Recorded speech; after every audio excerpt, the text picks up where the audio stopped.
Assam Mizoram border विवाद पर असम के मुख्यमंत्री हेमंत बिस्वा शर्मा ने कहा कि जब मिजोरम और मेघालय नए राज्य बने थे तभी बॉर्डर को अच्छी तरह लिखकर एक्ट में शामिल करना चाहिए था। मिजोरम और असम को अब कुछ समय तक अमन बनाने की जरूरत है, क्योंकि इतना सब होने के बाद सब शांत होने में कुछ समय लगेगा। उन्होंने कहा कि उसके बाद फिर किसी अंतिम समाधान के बारे में बात हो सकती है। निश्चित रूप से दोनों पक्ष शांति स्थापित करने के लिए कदम बढ़ाएंगे।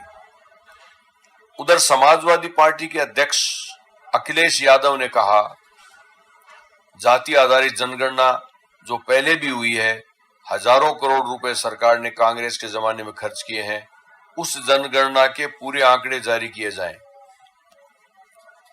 हरियाणा के मुख्यमंत्री कार्यालय से खबर है कि हरियाणा के मुख्यमंत्री मनोहर लाल खट्टर ने रक्षाबंधन पर्व पर प्रदेश की महिलाओं और 15 साल तक के बच्चों के लिए मुफ्त यात्रा सुविधा देने का निर्णय लिया है। हमीरपुर में उत्तर प्रदेश के मुख्यमंत्री योगी आदित्यनाथ ने कहा कि यमुना और बेतवा नदी में काफी मात्रा में जल छोड़ा गया है, जिसकी वजह से यहां बाढ़ की स्थिति हुई है। लगभग 90 गांव बाढ़ के चपेट में आ गए हैं। बाढ़ प्रभावित क्षेत्रों में राहत सामग्री बांटी जा रही है। मुख्यमंत्री योगी आदित्यनाथ ने हमीरपुर में बाढ़ प्रभावित क्षेत्रों का हवाई सर्वेक्षण किया।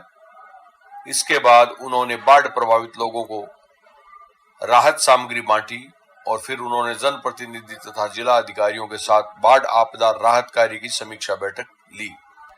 जम्मू कश्मीर की खबर है, आतंकवादियों ने आज श्रीनगर के हरि सिंह हाई स्ट्रीट पर सुरक्षा कर्मियों पर ग्रेनेड फेंका।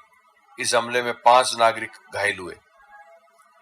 घटना करीब 2:40 पर हुई। इस घटना में एसएसबी के बंकर पर निशाना बनाकर ग्रेनेड फेंका गया। हमले में कोई सुरक्षाकर्मी घायल नहीं हुआ है। यह रिपोर्ट किशोर प्रसाद, डीआईजी सीआरपीएफ श्रीनगर के माध्यम से आई है। बिहार के मुख्यमंत्री नीतीश कुमार ने कहा कि हमने बढ़ती जनसंख्या को देखते हुए जनसंख्या नियंत्रण को ध्यान में रखा था।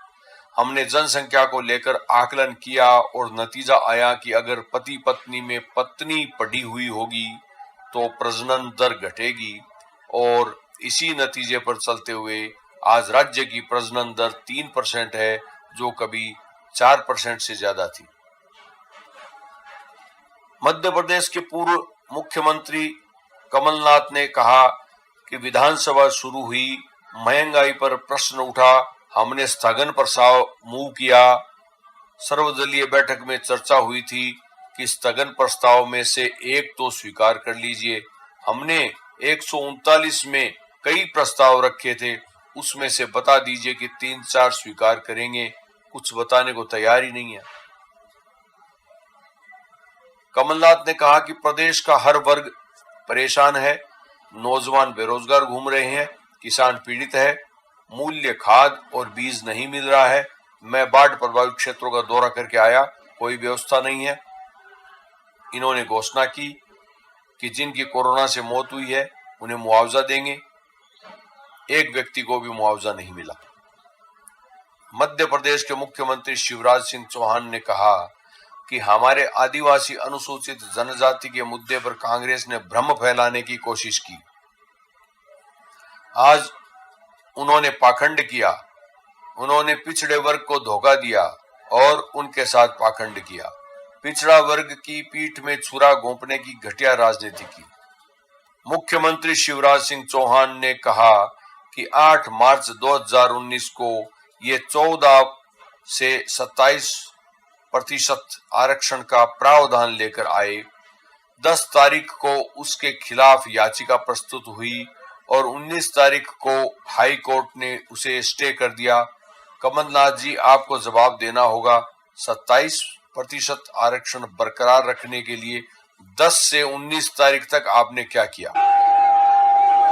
नई दिल्ली के डीसीपी दीपक यादव ने कहा कि एक संप्रदाय के खिलाफ कुछ लोगों के टिप्पणियां करने पर एक वीडियो सामने आया था।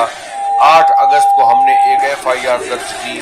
हमने रविवार वीडियो को की जंतर जांच मंतर करने पे के एक बाद 6 रैली लोगों को हुई जिसमें गिरफ्तार किया भड़काऊ है। भाषण दिए गए। इन्हें कोर्ट में ये पेश रैली किया जाएगा। सुप्रीम कोर्ट के जंतर वरिष्ठ मंतर के वकील पास और भड़काऊ बीजेपी के नारेबाजी के फॉर्मर मामले पर नेता बोलते हुए उन्होंने ऐसा अश्वनी कहा। उपाध्याय की अगुवाई में हुआ था। दिल्ली पुलिस का कहना क्या है है कि कहना रविवार अश्वनी को जंतर उपाध्याय का मंतर के इस पास पूरे मुद्दे भड़काऊ पे? आइए नारेबाजी के जानते हैं, मामले बात में करते हैं अश्विनी अश्वनी उपाध्याय उपाध्याय जी समेत से। 5 लोगों से पूछताछ चल रही है। जंतर मंतर पे एक रैली अश्विनी हुई, उसमें उपाध्याय, भड़काऊ भाषण दिए गए, क्या कहेंगे? विनोद मैं शर्मा, इस भाषण के खिलाफ दीपक पुलिस में सिंह, शिकायत दर्ज करा चुका विनीत हूं। क्रांति, मैंने पुलिस से मांग प्रीत किया है कि इस सिंह, वीडियो की जांच करें।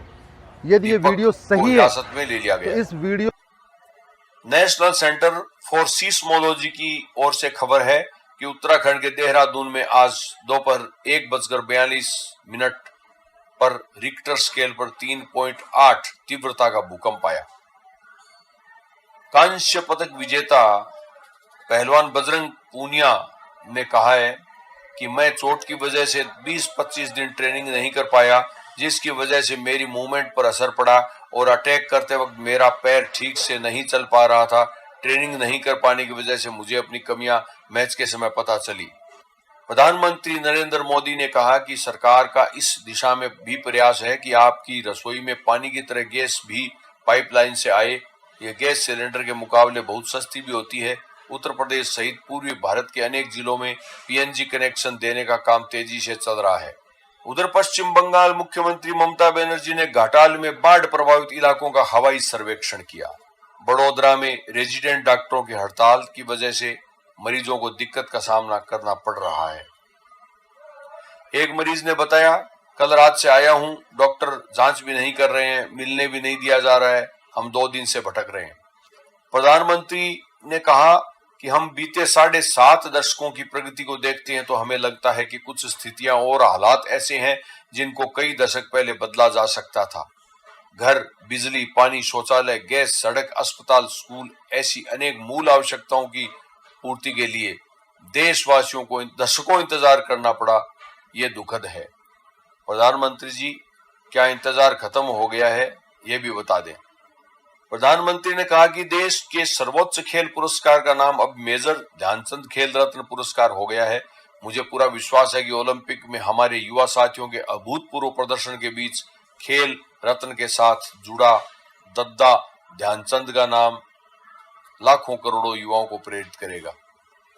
प्रधानमंत्री नरेंद्र मोदी ने वीडियो कॉन्फ्रेंसिंग के जरिए उज्ज्वला योजना के दूसरे चरण का शुभारंभ किया। योजना के शुभारंभ के मौके पर उत्तर प्रदेश के मुख्यमंत्री योगी आदित्यनाथ ने महोबा में महिलाओं को निशुल्क गैस कनेक्शन सौंपे। राहुल गांधी ने कश्मीर में बोलते हुए कहा कि जम्मू कश्मीर को पूर्ण राज्य का दर्जा वापस मिलना चाहिए और स्वतंत्र और निष्पक्ष चुनाव होने चाहिए।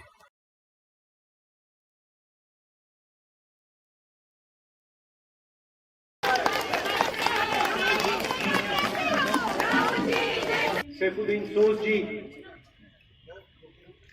तारिक कर्रा जी,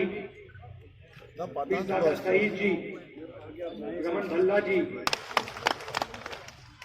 और वहां जो पुलिस वाले खड़े हैं, आपका भी यहां स्वागत। मेरा परिवार दिल्ली में रहता है। दिल्ली से पहले मेरा परिवार इलाहाबाद में रहता था और इलाहाबाद से पहले मेरा परिवार यहां रहता था।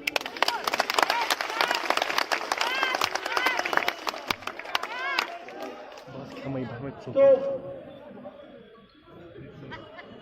मैं ये कह सकता हूं, ज्यादा समय में यहां नहीं आया, मगर मैं ये कह सकता हूं कि मैं आपको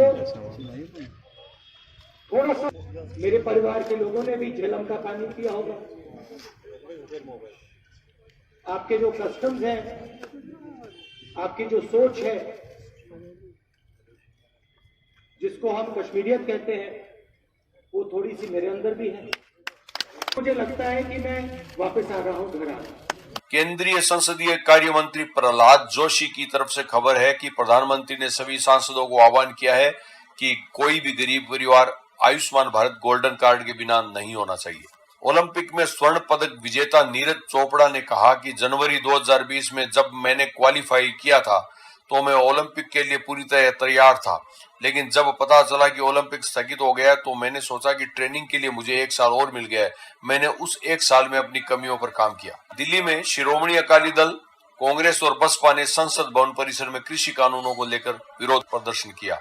मुख्यमंत्री योगी आदित्यनाथ ने राष्ट्रीय स्वास्थ्य स्वयं सेवक अभियान का उद्घाटन किया। उन्होंने कहा, कोरोना के तीसरी लहर की जो आशंका व्यक्त की जा रही है, इन स्वास्थ्य स्वयं सेवकों की बहुत बड़ी भूमिका होने जा रही है। केंद्रीय मंत्री मुख्तार अब्बास नकवी ने कहा कि इस तरह के आतंकवादी अपनी आखिरी सांसें ले रहे हैं। जिन शैतानी ताकतों ने यह काम किया है उनको सूद ब्याज के साथ हिसाब किताब देना पड़ेगा। जम्मू कश्मीर के कुलगाम में आतंकवादियों के हमले में भाजपा किसान मोर्चा के अध्यक्ष की मौत पर बोलते हुए केंद्रीय मंत्री मुख्तार अब्बास नकवी ने कहा, कांग्रेस नेता राहुल गांधी ने गांदरबल में खीर भवानी मंदिर में पूजा अर्चना की। पूजा भाग न जाना में चिंता परमेश्वरी मंत्रहीन क्रियाहीन वेद्यहीन भक्तिहीन वेद पूजता सुरेश्वरी आंजाम जानजाम शर्षा वर्षा मनसा। नमस्कार।